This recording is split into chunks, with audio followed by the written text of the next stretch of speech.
अरे जाओ क्या बात है वाह।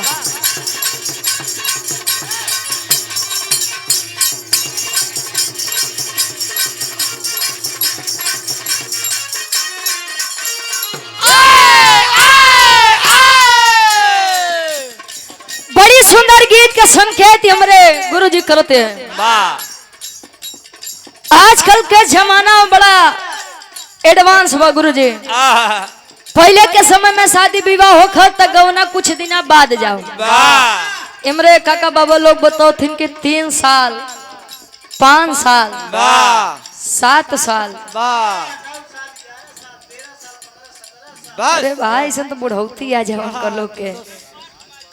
फिर भी आदमी के अंदर सब चीज के गुरुजी समझे के क्षमता रहे। वाह वाह आजकल के तो शादी ब्याह सेट नहीं हुआ तो दुल्ही अपने सैया जी के समझाई देत बा। ओहो वाह दुल्ही समझावे कि बड़का मोबाइल दे दी हाथ जाया जहाँ जाई के होई। वाह का भैया आ कितना शादी ब्याह तही मोबाइल के चक्कर में कट जात बा। वाह शादी ब्याह तय भा लड़का लड़की के मोबाइल दे दी है। ओहो मान ला लड़की के माई कहूँ बतियात बा लड़की के फोने से लड़का फोन करे ना ही समझ पावत बा महतारी की केहू के फोन आवत बा। वाह अब बाद में दुल्ही जब रिटर्न करे कहे कहाँ बिजी रहे रे हमका तोरे ऊपर पहले से शक्का रहे। वाह के जान ला कि समाज में हर एक चीज के दवाई बा लेकिन शंका के दवाई शक अच्छा अच्छा रिश्ता खाए ले जाता का गुरुजी। देखा अच्छा यार दुल्ही के गवना जब हा गुरुजी तले दुल्हावा अपने दुल्हिया के समझावन करत बा मनावन करत बा। वाह आई गीत मार्केट में प्रेजेंट टाइम में बड़ी वायरल बा। इमरे नवयुवक भैया बाबू खातिर कैसे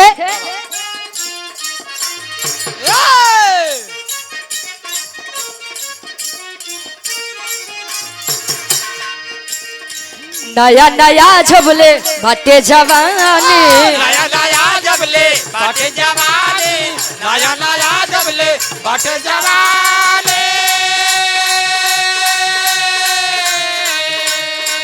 एक भर लूटा लहरी जाए रानी भलोटा लहरिया है रानी एक भलोटा लहरिया है रानी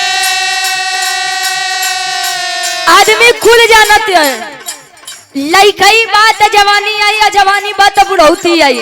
वाह ये हमारे काको दादा हरे अपने जमाना में बड़ा बढ़िया प्रेम करें गुरुजी लेकिन इनके लोग के प्रेम में पवित्रता रहे वाह समझे बुझे के क्षमता रहे। पहले के समय में लोग बताओ थे कि जो प्रेमी ज्यादा मन बढ़ रहा गुरुजी वाह तो बेचारे खुरपी से निशान लगावे चली जाए। वाह पहले के समय में लोग बताओ थे कि घड़ी मोबाइल ना ही रहा वाह पाती पे पाती जौन हो गुरुजी हो पर अपन दिल के दस्तान लिख के भेजे। वाह बारे प्रेमी बारे प्रेमिका वाह लइकई बात जवानी आई या जवानी बात बुढ़ौती आई। ये दुनिया क्या काट सकते बा दुल्हावा समझावत बा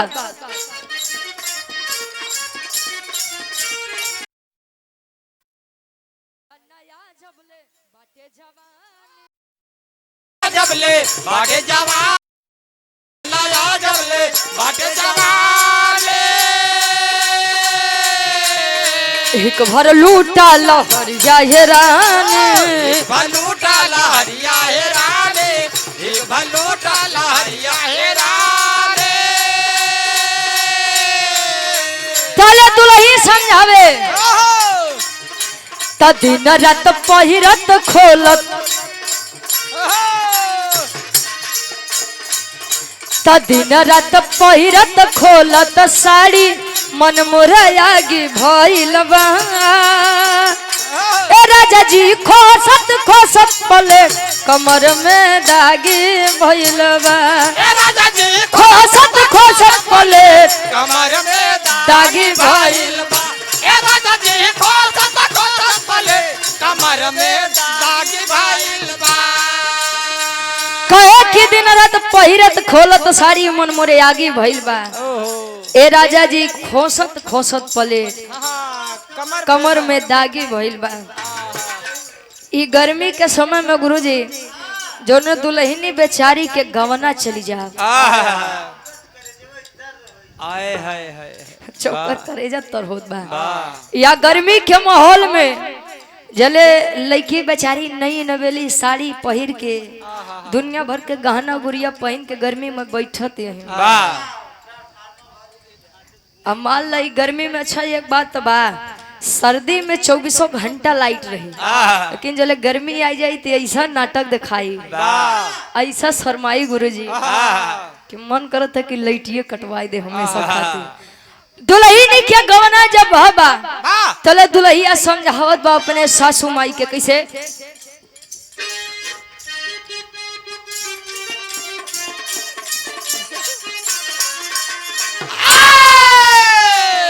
आहिरे बेईमानवा ले जाला गवनवा ले जाला गवनवा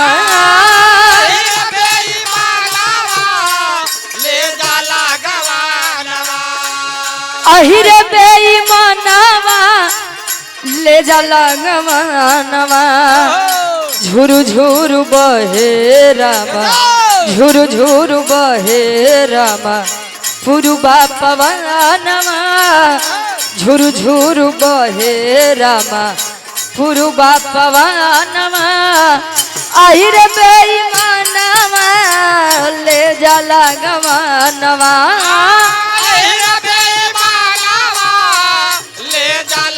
गवनवा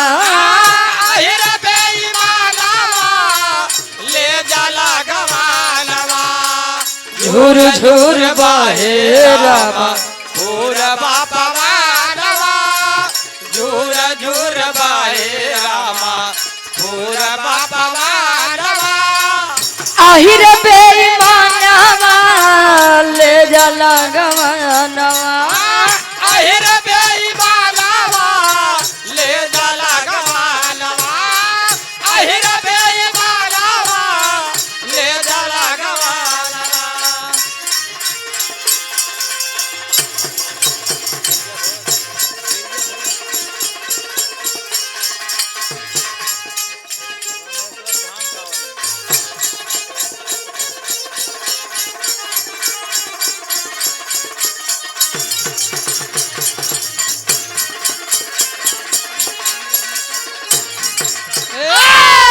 हृदय के गार्जियन जी सम्मानित जो कि परिचय के मोहताज नहीं है बड़े भाई हमारे राजू पंडित कांग्रेस नेता 185 विधानसभा गौरीगंज ये हमारे गार्जियन हमारे भाई के द्वारा 200 रुपए का सम्मान बहुत बहुत धन्यवाद आशीर्वाद के चारे के हम बच्चे अपनी कला में कामयाब रहे। ये हमारे गार्जियन जी आप अमरनाथ यादव जी और राम दुलार यादव जी चारों धाम दर्शन दीदार के उपरांत इस स्वामी गया जगन्नाथ जी के भंडारा के आयोजन में भव्य विवाह के आयोजन करवाए और बड़ा शानदार महफिल विवाह वैसे गुरु जी कलाकार हर दिन हर महफिल नए नए महफिल में जा करके और नए लोगों के बीच में अपनी गायकी के और वादिकी के अंदाज से लोगों का मन मोहने का कार्य करता है। एक आप लोग माना जितना आप लोग दिन भर बोल के 2 दिन 4 दिन में बोल के एनर्जी खत्म करत था